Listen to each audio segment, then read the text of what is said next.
This is Goku-san DBZ and welcome back to a new game review. This is a game which I'm slowly, every week, on Sundays and Mondays, uploading one part each day. And that is for a recent release indie game. It is called Spirit of the North. It's an indie game where, of course, that you play as a red fox. And you travel like many indie games. It's more about the distinctive art style is a big element to this game as a whole, in my opinion. Some of the art really shines, some not so good. I will say in some parts there are texture issues, graphically speaking, on some of the surfaces, especially the rocks and things like that. Water actually animation looks pretty good. I like the more stylized art style that they go with like the water effects. And I will say one thing. I think the sound effects and stuff in the game is 100% excellent. That's one of the best parts, especially in sound area for this game. Sound effects are great. Uh, Also, I like that, at least with the fox design and certain elements like creature design, though you don't see a lot. I do like the effects of like the spirit fox and things. I like the stylized, and that's one of the reasons I like indie games. Is I like that there's such a variety of different art styles, and I love stylized, like CG. That's always something I've always had a big thing.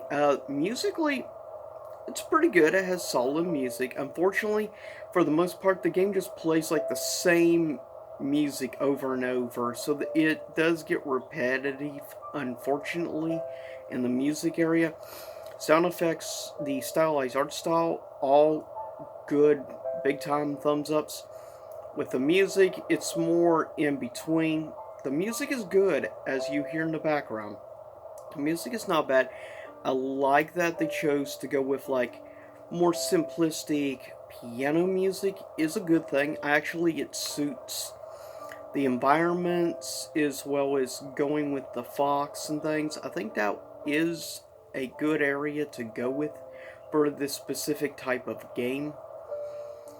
It's just, did you really have to just replay the same track over and over and over? I mean, I could think of a couple of different indie games that at least have variety on the music, such as Rhyme is I think, perfect example with a variety of music. Like, there's like at least 2 hours worth of different music and stuff on Rhyme. Journey has a variety of music, a little bit of a variety of music as well. But keep in mind, the music is a big part to that game. Music is not quite as heavily focused, honestly, in Spirit of the North. It's more about like basic puzzle solving along with elements of platforming as well. That's really the major gist of it, and there is no dialogue in the game whatsoever. It's all done through like fox sounds, so I guess you really learn what does the fox say.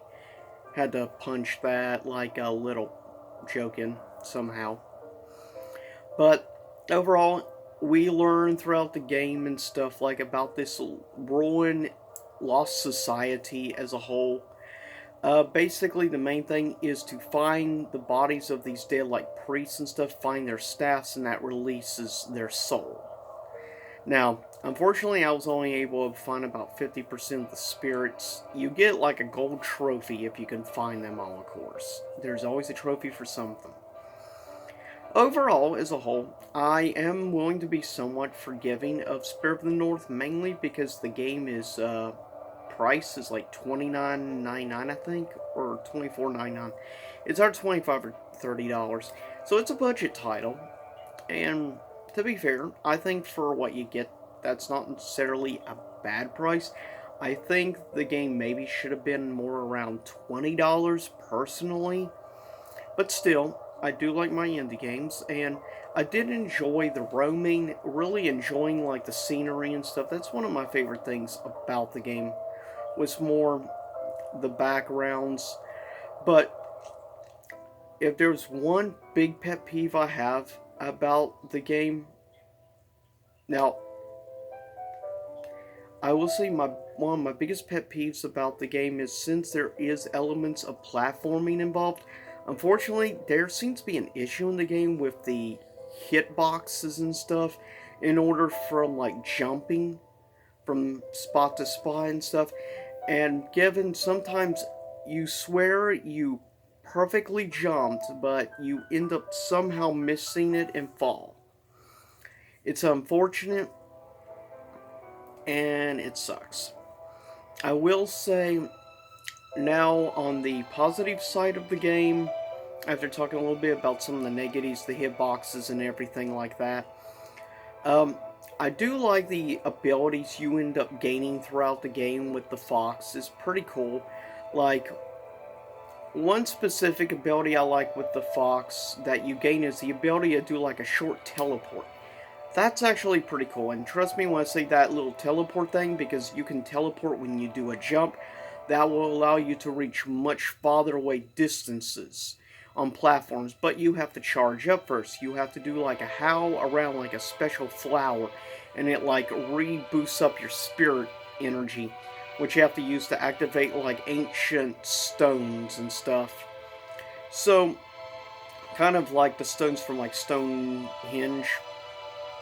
Now, this is my personal favorite track, so actually I'm wrong. There's like maybe 2 or 3 pieces of music different, but not much.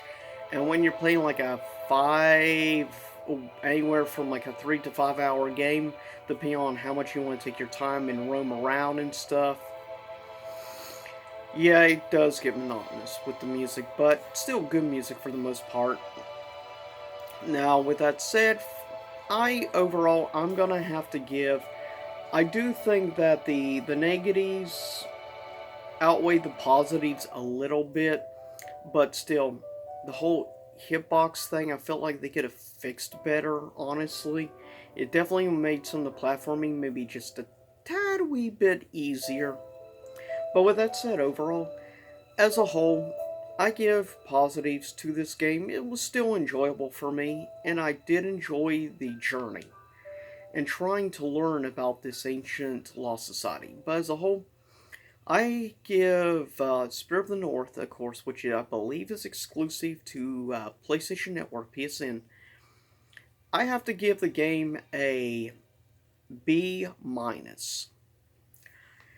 As I said, the good still a little bit outweigh the bad, but still it drops to like an A minus because of the hitbox issue. Not enough variety on the music side and other elements to the game brought it down to that rating. On the positives, as I said, I do like the going with the more artistic, definitive artistic art style design of the fox and other elements in the game, and the fact I did enjoy the elements of puzzles and stuff. I do feel like the puzzles weren't really complex enough. You just had to do a lot of backtracking for a lot of some of the puzzle stuff, which does bog down the game and make it take longer than it really should have. Through backtracking, I think you could have shaved at least an hour off the game if you didn't have to do so much backtracking. And unfortunately, it doesn't really help the feeling of the repetitive nature. But as a whole, yeah, I give the game an B minus. So, if you've had a chance to check out Spirit of the North, let me know in comments below what your thoughts are on the game. I'll see y'all next time, same YouTube time, same YouTube channel, for a future comic book review as well as an anime review I'm working on as well. And I hope everyone has a good December. Happy holidays.